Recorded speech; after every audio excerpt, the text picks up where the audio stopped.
हमने एक्सप्लेन करना है life cycle of angiosperms, which is very very important topic of chapter number 8 for first year students. Life cycle of angiosperm कैसे होता है, किस तरह एंजियोस्पर्म अपने लाइफ साइकिल को कंप्लीट करता है। तो यहाँ देखिए प्लांट में दो पोर्शन होते हैं, एक प्लांट का वेजिटेटिव पार्ट होता है, दूसरा प्लांट का रिप्रोडक्टिव पार्ट होता है। जो प्लांट का वेजिटेटिव पार्ट है वो रूट, स्टेम, लीफ इन चीज़ों पे मुश्तमिल होता है।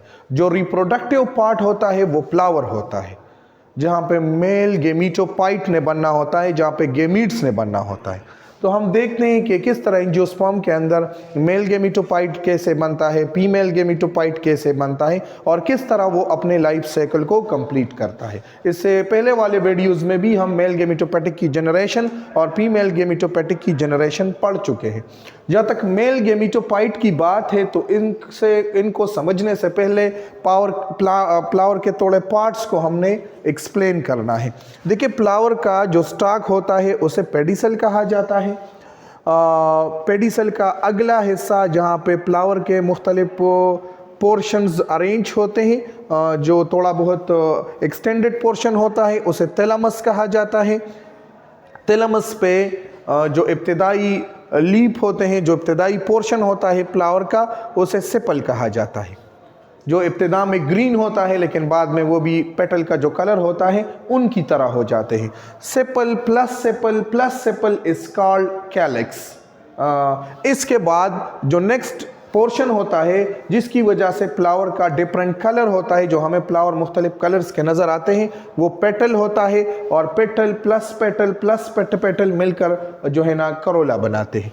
अब इनके बाद these are the accessory parts of flower which help only the flower in pollination as well as in fertilisation. अब यहाँ तक बात होते हैं जो मेल रिप्रोडक्टिव पार्ट फ्लावर का होता है उसे कहते हैं स्टेमन। स्टेमन्स आपस में कंबाइन होकर एंड्रोशियम बनाते हैं। तो इसी में आज हमने मेल गेमीटोफाइट का ये पोर्शन पढ़ना है। स्टेमन का जो स्टॉक होता है उसे फिलामेंट कहा जाता है। इसके ऊपर वाले हिस्से पे इंतर प्रेजेंट होते हैं। इंतर के अमूमन दो लोब्स होते हैं, हर लोब में दो पोलन सेक तक हो सकते हैं। उस पोलन सेक्स के अंदर एक लेयर प्रेजेंट होता है जिसे आर्चीस्पूरियल लेयर कहते हैं। उस लेयर ये दो, एक भी हो सकता है, दो भी हो सकते हैं, तीन भी हो सकते हैं। इन बेस पे मुख्तलिफ किस्म के प्लांट्स के फैमिलीज भी बनाए गए हैं। इस आर्कीस्पूरियल लेयर से, ये देखिए ये आर्कीस्पूरियल लेयर है, इस आर्कीस्पूरियल लेयर से सेल अराइज होती है जिसे माइक्रोस्पोर मदर सेल कहते हैं। These cell arises from the archesporial layer. इस माइक्रोस्पोर मदर सेल ने मियोसिस करनी होती है और मियोसिस पे इन्होंने बनाने होते हैं माइक्रोस्पोर। माइक्रोस्पोर बनने तक के अमल को स्पोरोजेनेसिस कहते हैं। अब यही माइक्रोस्पोर जब मैच्योर होते हैं तो इनके दो वॉल्स बनते हैं। बाहर वाला जो वॉल होता है इसे एक्साइन कहा जाता है, अंदर वाला जो वॉल होता है उसे एंटाइन कहा जाता है और ये ज़्यादा रेजिस्टिव होते हैं। अब ये जो है ना इसके अंदर ये साइटोप्लाज्म्स प्रेजेंट होता है और बीच में एक न्यूक्लियस होती है।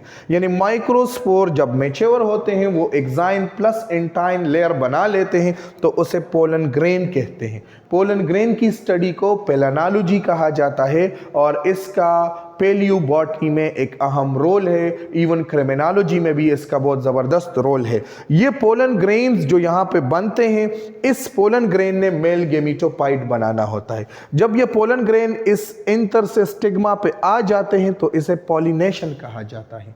अब जब ये पोलन ग्रेन यहाँ पे पहुँच जाते हैं तो इस पोलन ग्रेन के अंदर उनकी ये जो न्यूक्लियस है वो डिवाइड होती है और वो दो न्यूक्लियस बना लेते हैं। एक को वेजिटेटिव न्यूक्लियस कहा जाता है, दूसरे को जनरेटिव न्यूक्लियस कहा जाता है। वेजिटेटिव न्यूक्लियस ने फ्यूचर में पोलन ट्यूब बनाना होता है, जबकि जनरेटिव न्यूक्लियस ने फ्यूचर में दो स्पर्म्स बनाने होते हैं। जहाँ तक एंजियोस्पर्म के केस में it is very very important, जहाँ तक एंजियोस्पर्म के केस में बात होती है मेल गेमीटोफाइट का, तो it consist of just 3 cells, जिनमें से 2 स्पर्म्स के सेल्स होते हैं, एक वेजिटेटिव सेल्स होता है। इन 3 सेल्स पे मुश्तमिल होता है मेल गेमिटोफाइट। अब आते हैं फीमेल गेमिटोफाइट की जानिब। जहाँ तक फीमेल गेमिटोफाइट है तो फीमेल गेमिटोफाइट में देखें ये इनका जो स्टिग्मा, स्टाइल एंड ऊरी पोर्शन है, इस ऊरी के अंदर प्लेसेंटेशन का जो स्टॉक होता है इसे पिनिकुलस कहा जाता है।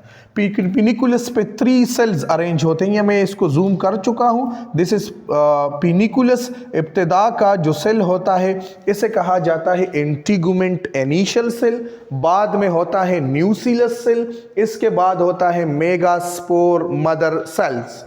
इंटीगुमेंट इनिशियल साइड वाइज डिवाइड होते हैं और इन्होंने टॉप पे जाकर वहाँ पे एक दूसरे से अटैच नहीं होना है, इन्होंने इंटीगुमेंट बनाना होता है।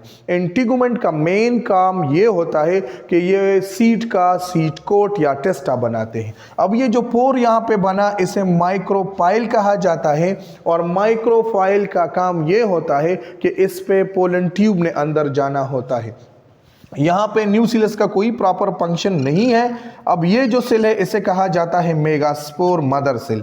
This megaspore mother cell undergo meiosis and produce megaspore. इन्होंने मेगास्पोर बनाए। मेगास्पोर जो यहाँ पे बने 4, इनमें से 3 डीजेनरेट हो जाएंगे, एक रह जाएगा। 1 डिवाइड 3 टाइम माइटोटिकली, एक ने डिविजन्स करनी है 3 टाइम माइटोटिकली और इन्होंने बनाने होते हैं ये 8 सेल्स, जिनमें से 2 हैप्लॉइड सेल आपस में फ्यूज होते हैं और वो एक डिप्लॉइड सेल बना लेते हैं जिसे एंडोस्पर्म सेल कहते हैं। जबकि ये जो 3 सेल्स बने इसे कलेक्टिवली इग अपरेटस कहा जाता है। ये कलेक्टिवली है इग अपरेटस, जिनमें से 2 साइड पे साइनर्जिड हैं और बीच में ये इग सेल है। दिस इज इग सेल और ये एंटीपोडल सेल्स है। अब पोलन ट्यूब जब बन जाती है, यानी ये यहाँ पे बने, तो जब पोलन ग्रेन ट्यूब्स बना लेते हैं तो ये पोलन ग्रेन्स के जो ट्यूब्स होते हैं ये इस माइक्रोफाइल से अंदर आते हैं। ये माइक्रोफाइल के जरिए पोलन ट्यूब अंदर आया। 2 स्पर्म्स होते हैं, एक ने इग के साथ फ्यूज होना है, एक ने एंडोस्पर्म के साथ फ्यूज होना है। एंडोस्पर्म पहले से डिप्लॉइड था, एक इन यहाँ पे फ्यूज हो गया, ये ट्रिप्लॉइड होंगे। और फीमेल गेमेटोफाइट एंजियोस्पर्म के केस में हमेशा 7 सेल्स पे मुश्तमिल होता है। अगर हम लाइफ साइकिल की बात करें एंजियोस्पर्म की, तो इनकी जो प्लांट बॉडी होती है ये स्पोरोपेटिक होती है and always diploid. Plant body ने बनानी होती है फ्लावर और फ्लावर भी डिप्लॉइड होता है। फ्लावर में 2 पार्ट होते हैं, एक एंड्रोशियम जो कि मेल पार्ट है, दूसरा गाइनीशियम जो कि फीमेल पार्ट है। एंड्रोशियम किस चीज़ का मजमुआ है? स्टेमन का मजमुआ है। गाइनीशियम्स के अंदर क्या चीज़ें प्रेजेंट होती है? कार्पल्स प्रेजेंट होते हैं। स्टेमन का जो अपर पोर्शन होता है उसे एंथर कहते हैं और कार्पल का जो लोअर पोर्शन होता है उसे ऊरी कहा जाता है।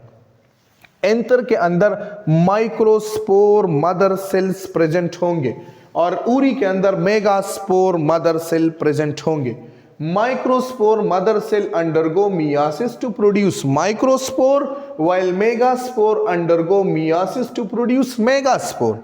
स्पोर बनने तक के जनरेशन को कहा जाता है स्पोरोपेटिक जनरेशन। इसके बाद मेगास्पोर ने फिर बनानी होती है फीमेल गेमिटोफाइट, फीमेल गेमिटोफाइट या एम्ब्रियोसेक, जबकि माइक्रोस्पोर ने बनाने होते हैं pollen grains. It will form the pollen grains. Pollen grain ने फिर बनाने होते हैं स्पर्म्स और फीमेल गेमिटोफाइट में बनती है ओवा। स्पर्म और ओवा की होती है फर्टिलाइजेशन, फर्टिलाइजेशन के बाद जाइगोट, जाइगोट के बाद सीड, सीड के अंदर प्रेजेंट होती है एम्ब्रियो और फिर इसी एम्ब्रियो से नया प्लांट बॉडीज बनती है। अब देखिए स्पोरोपेटिक जनरेशन यहाँ पे काफ़ी डोमिनेंट है जबकि गेमेटोपेटिक जनरेशन यहाँ पे काफ़ी रिड्यूस है। सो वी कैन से कि gametophytic consist of 3 cell in case of male, while in case of female it consist of just 7 cell. और इसी तरह एंजियोस्पर्म अपने लाइफ साइकिल को कंप्लीट करता है।